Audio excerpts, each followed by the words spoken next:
Imagine for a moment encountering the most feared criminal of their time, like a name that struck pure terror into every heart, a figure known for just, unspeakable violence. Yeah, truly terrifying. Now, picture that same person going through such a massive change, a profound transformation that they become revered, even, seen as holy. And this isn't some modern true crime show you'd binge, right? Not at all. This is an ancient story, specifically from the Aṅgulimāla discourse, or Aṅgulimālasuttaṃ.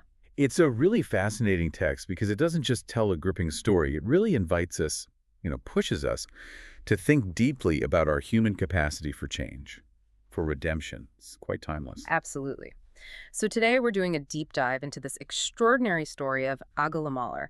He was this notorious killer whose path kind of unbelievably crossed with a spiritual master. And we're going to unpack how he got that fearsome reputation, the totally unexpected meeting that changed his entire life, and then what happened after this radical transformation, which is almost as surprising. Yeah, the aftermath is key. Our mission here is really to pull out the powerful lessons this story holds, lessons about transformation, sure, but also about suffering, about how past actions echo, and the incredible impact of compassion. Exactly. We want to help you get really well informed on this narrative because honestly, it feels more relevant now than you might think.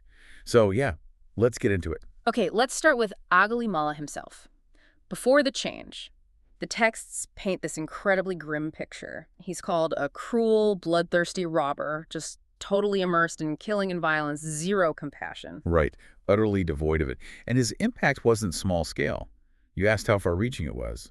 Immense. Immense how? Well, the source says he made villages uninhabited, towns uninhabited, provinces uninhabited. Think about that. Wow. He wasn't just some local bandit. He was like a force of nature causing societal collapse, emptying out whole regions because people were just so terrified. That really puts it into perspective. He wasn't just hurting individuals, he was destroying communities. Precisely. It shows how totally disruptive his presence was. And then there's that chilling trademark, the thing that gave him his name. Yeah. The garland of fingers. He used to wear a garland of fingers cut from his victims. It's grotesque, isn't it? That detail alone just tells you everything about the kind of violence and the sheer terror he inspired. It's visceral. And this threat wasn't just to, say, lone travelers. The story happens near Savatthi, where the Bhagavan, the Buddha, was staying. And what's really striking is that even large groups, right? Groups of 10, 20, 30, even 40 armed men. Yeah, armed men. They'd go out specifically to confront him. And they still ended up in his grasp. He was basically unstoppable by any normal means. It says so much about the fear. Numbers, weapons, nothing seemed to work against him. And this really sets the stage for what happens next, makes the encounter even more, remarkable. Okay, so here's where it gets really interesting. The Bhagavan decides to walk down the very path where Aṅgulimāla operates. Deliberately, yeah. And people warn him. Not just once, but the text says 3 times, cowherds, goat herds, farmers, travelers, they all say, don't go that way. Aṅgulimāla's there. He's a killer. He's emptied the villages. They lay it all out. And the Bhagavan. Completely silent. Just keeps walking. Doesn't say a word. Incredible calmness. And then Aṅgulimāla sees him. Sees this lone fellow walking towards him. What does Aṅgulimāla think? He's amazed, utterly astonished that anyone would dare approach him alone, especially after he's taken down whole groups of armed men. He can't believe it. But he decides. To kill him, of course. That's what he does. He thinks, this ascetic will be my next victim. And then the chase begins. This part is just captivating. Aṅgulimāla, fully armed, sword, shield, bow, quiver, takes off after the Bhagavan, running as fast as he can. Right, going all out. But the source makes a point of saying the Bhagavan is just walking normally, a normal pace. Yet Aṅgulimāla, this guy who could apparently outrun elephants, horses, chariots, even deer. Yeah. He can't catch up. He just can't close the distance. It's portrayed as this kind of, miracle, right? A display of spiritual power. Absolutely. And Aṅgulimāla gets more and more frustrated. He's running flat out. This figure is just walking, and he can't reach him. So finally, he shouts out, stop, ascetic! Stop, ascetic! He's demanding the Bhagavan halt. And the Bhagavan gives this incredible paradoxical reply. He says, I am stopped, Aṅgulimāla. You too stop. Wow. That line, it hits hard, doesn't it? It's the absolute core of the turning point. It changes everything. You can just imagine Aṅgulimāla, right? Panting, confused, thinking, what are you talking about? I'm the one who stopped running, you're still walking, and you're telling me to stop. Exactly. He voices that confusion directly. He says something like, you, walking, say, I am stopped, but you tell me who has stopped, that I am not stopped. Explain this. Are you stopped and I'm not stopped?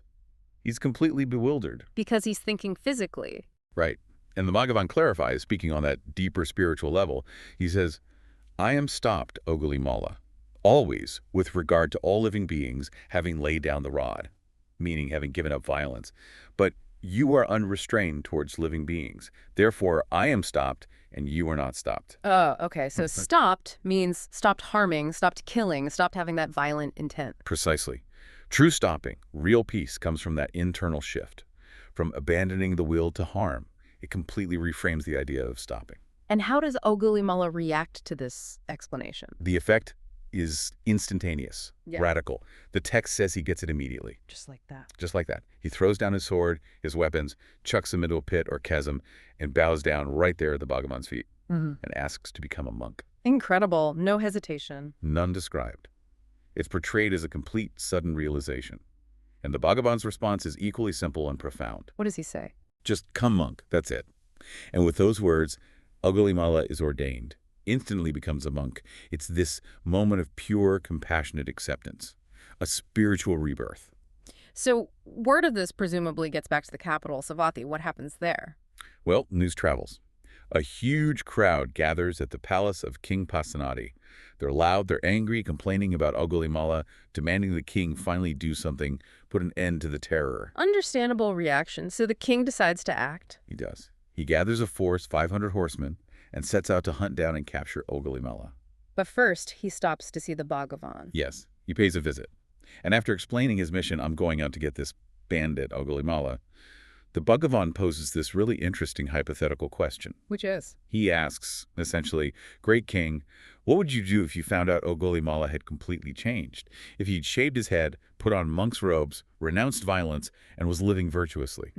That forces the king to think differently, doesn't it? Not just about punishment, but about genuine change. Exactly. Yeah. And the king's answer is, well, quite proper. He says he'd pay homage, offer robes, food, lodging, protection, basically, treat him with the respect due to a virtuous monk. But he doesn't actually believe it's possible, right? Not for a second. He immediately dismisses it, saying something like, but venerable sir, how could such an evil, wicked person ever achieve such virtue and restraint? He just can't imagine it. Aṅgulimāla's reputation is just too ingrained as pure evil. And then comes the big reveal. The dramatic moment. The Bhagavan extends his right arm towards a figure sitting nearby and says, this, great king, is Aṅgulimāla. Oh, wow. Right there. Sitting right there among the monks. How does the king react? I mean, the man he set out to capture with 500 horsemen. Pure shock and terror. The text describes it vividly. Fear, hair standing on end. He's completely thrown, understandably. And the Bhagavan has to calm him down. Yes. The Bhagavan reassures him, do not fear, great king. There is no danger to you from him now. So the king calms down. Does he talk to Aṅgulimāla? He does. Once he gathers himself, he actually interacts with the now monk Aṅgulimāla. He asks about his family name, his mother's name, confirming his identity, perhaps. It mentions Gaga and Mantani. And he offers him things, like monk supplies. Yes, the king offers provisions, the requisites for a monk. But Aṅgulimāla, now fully committed to his ascetic path forest dwelling, eating only alms food, wearing rag robes, he humbly declines. Showing his complete renunciation. Exactly, reinforcing that break from his past life and worldly things. And what's the king's final takeaway from all this? He's just astonished. He reflects on how the Bhagavan managed to tame this incredibly violent man without rod or weapon, something he, the king, with all his military might, couldn't do. It's a powerful contrast, the power of compassion versus the power of force. A central theme, definitely. But Aṅgulimāla's story doesn't end with just becoming a monk. His journey continues. Right, the transformation is profound, but the path forward isn't magically easy. Not entirely. He continues his monastic practice, living diligently.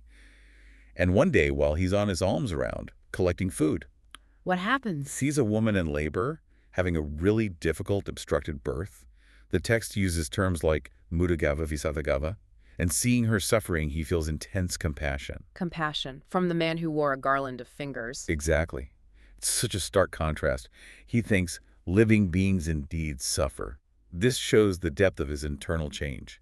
He's capable of empathy now, true empathy. So what does he do? Does he help? He goes back and tells the Bhagavan what he saw, and the Bhagavan gives him a very specific instruction.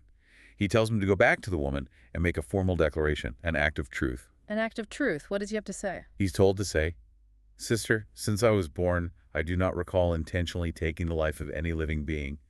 By this truth, may you be well, and may your fetus be well." Wait, since I was born, I don't recall intentionally killing anyone, but he was Aṅgulimāla. That sounds like a lie. And Aṅgulimāla himself points this out. He hesitates, telling the Bhagavan, "But sir, that would be a lie for me. I have intentionally taken many lives." Okay, so how is this resolved? The Bhagavan provides a crucial clarification, a really key distinction. He says, "And Aṅgulimāla, go and say this. Sister, since I was born of the noble birth, Arya Yatiya Jato, I do not recall intentionally taking the life of any living being. By this truth, may you be well, and may your fetus be well." Ah, born of the noble birth, meaning his spiritual rebirth. The moment he became a monk and renounced violence. Exactly. That's the interpretation. His birth into the community of noble ones, the start of his ethical, harmless life. From that point onwards, he hadn't intentionally harmed anyone. It's a powerful idea about identity and transformation, that his true birth, in a meaningful sense, was his entry into the spiritual path. So does it work? Does he make the declaration? He does. He goes back and states the truth is clarified, and the effect is immediate and miraculous. The woman delivers the baby safely. Both mother and child are well. Wow, that's incredible. It shows the power generated by his transformation, by the truth he now embodies. It really does. It's often cited as a basis for a protective chant, the Aṅgulimāla Parita. And after this, he continues his dedicated practice. And he eventually reaches? Full liberation, arahantship. He realizes the end of suffering, fulfills the path, does what needed to be done. He becomes one of the enlightened ones, the arahants. An astonishing journey, from mass murderer to enlightened being. But even then, the story adds another layer, doesn't it? About his past actions. Yes, and this is so important. Even as an arahant, an enlightened being, he still faces the consequences, the results of his past karma, his past deeds. How so? When he goes on his alms round into the village, people still recognize him, or maybe just react violently out of lingering fear or anger. They throw things at him, stones, sticks, broken pieces of pottery. Even though he's enlightened, that seems harsh. It shows that karma, the law of cause and effect, still operates. Enlightenment might stop the creation of new negative karma and liberate the mind from suffering about the results, but the ripening of past actions can still occur physically. So he gets injured. Yes. He comes back to the Bhagavan with his head cut open and bleeding, his outer robe torn, his alms bowl broken.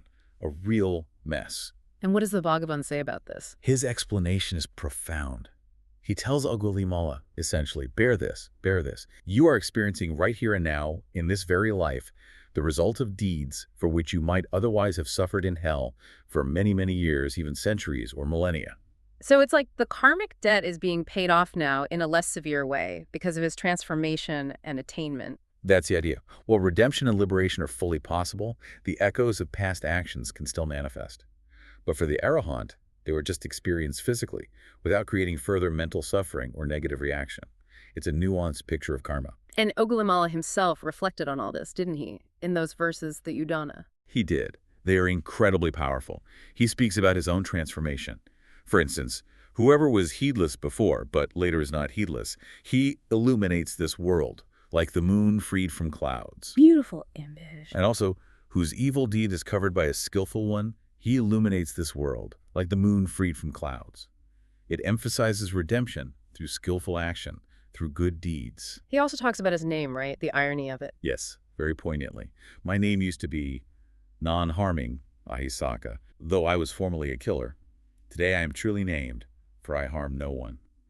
He's reclaimed the true meaning of his name through his actions. It's like he finally grew into it. He connects his own taming to a wider principle, too. He does. He uses analogies. One directs water, Fletchers straighten arrows, carpenters bend wood, the wise tame themselves. It puts self-mastery at the heart of the practice. And gives credit to his teacher. Absolutely. He says, I was tamed by one like that, without rod or weapon. Acknowledging that unique, compassionate power of the Bhagavan's teaching, which achieved what force never could. And finally, he shows acceptance of the consequences he still faces. Yes. He says something like, having done such deeds in the past, leading to much suffering, I partake of food without debt, meaning free from future negative karmic results, touched by the result ripening now of my actions.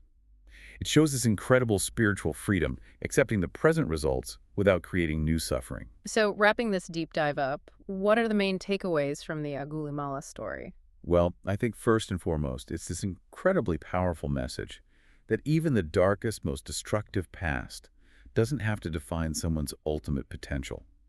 Radical transformation is possible. It's a huge testament to change, to remorse, and definitely to the impact of compassionate guidance.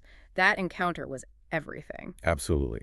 And then there's the nuanced view of karma. We see that genuine inner liberation can be achieved, yet the effects of past actions might still play out. Spiritual progress doesn't just wipe the slate clean externally, but it transforms how those consequences are experienced. Right. It's not about erasing the past, but about fundamentally changing your relationship to it and how you move forward. Exactly. It changes the trajectory. So maybe the final thought to leave our listeners with is this. If Aṅgulimāla, one of history's most feared figures, could find such profound redemption and inner peace, what does that suggest about the capacity for change within ourselves? And maybe, just maybe, within others, we might too easily write off as lost.